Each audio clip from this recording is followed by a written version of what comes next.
So let's talk about a truly magnificent palace. We're talking about a Gilded Age dream that, well, it basically rose right from the earth, only to vanish almost as quickly. And in its wake, it left behind one of Colorado's most fascinating mysteries. But you see, this isn't just a story about a building. Nope. It's a story about its rulers. And these rulers disappeared completely without a trace. You heard that right. Ruling over this incredible palace were two gigantic statues, King Cole and the Silver Queen. For 52 years, they were the absolute centerpiece of this architectural wonder.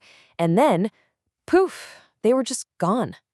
And we're not talking about your average statues here. Just try to picture this.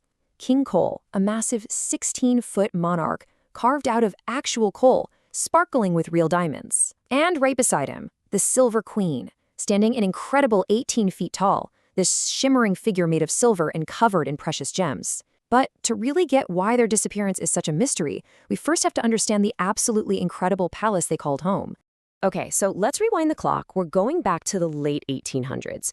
The Gilded Age is in full swing, and Colorado's mining barons are just swimming in cash from gold, silver, and coal. So what do? They decide to build a temple dedicated to the very minerals that made them so rich. And they were not thinking small here. The ambition was just off the charts. A Pueblo newspaper at the time literally asked, "Is there any doubt the Mineral Palace will be the eighth wonder of the world?" I mean, they were shooting for legendary status right from the get-go. And there it is, the Colorado Mineral Palace. This thing was a breathtaking tribute to all the riches hidden in the earth. It was a structure so grand that people said it rivaled the federal buildings back in Washington, D.C. I mean, the design itself was totally extraordinary. The architect, a Swede named Otto Bulla, was apparently inspired by ancient Egypt. He crowned the building with, get this, 21 different domes. The tallest one soared over 70 feet above the main hall. Just incredible. And if you think the outside was impressive, the inside was a whole other level. It was this dazzling spectacle of Colorado's natural wealth. The columns were carved from local sandstone, and those 21 domes, they were lined with gold leaf and crusted with rubies. Pretty much every material used was a shout-out to the state's amazing resources. But here's what made it so special. For all its insane opulence, this wasn't some stuffy private club for the ultra-wealthy. No. From day one, it was designed to be a palace for everybody. It was this amazing hybrid of a museum and a community hub. The grounds covered 27 acres and featured the world's largest mineral collection. Sure, but it also had a man-made lake for boating, public baths, and even a small zoo. Inside, a huge stage hosted all kinds of performances. It was truly the heart of public life in Pueblo. You know, one Denver newspaper put it perfectly. They said this wasn't the home of some papered favorite of fortune, but the abiding place of progress and the palace of industrious peace. It was a real gift to the whole community. Yeah, but like a lot of these grand dreams from the Gilded Age, this one was, well, kind of built on shaky ground. Right from the start, money problems were always lurking in the background. The palace opened its doors in 1891. But the timing was just awful. Only 2 years later, the Panic of 1893 completely wiped out the silver market and all its wealthy supporters.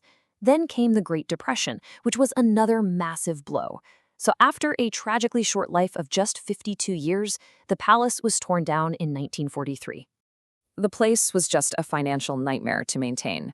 Repairs were constant and super expensive. And in what has to be the most classic cost-cutting move of all time, the builders never bothered to install a heating system in Colorado. This meant the Grand Palace was basically useless for about half the year. So by 1943, with the U.S. deep in World War II, the city leaders in Pueblo had to make a decision. The palace would be demolished, and everything inside, all the minerals, the fixtures, and yep, its royalty, would be sold off to help fund the war effort. Which brings us right back to where we started. Back to our central mystery. The palace was torn down, its treasures were sold, but what exactly happened to King Cole and the Silver Queen? The crazy thing is, nobody really knows for sure. As historian Devin Flores says, without any official records confirming they were destroyed, the search is still on. The paper trail just goes cold. So you've got all these different stories floating around, right? Some people say that during the palace's decline, vandals shot up King Cole with machine guns until he shattered. Another story says the Silver Queen was vandalized and was missing an arm.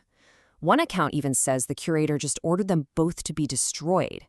But for every one of these wild stories, there's a total lack of hard evidence. No official orders, no definitive proof.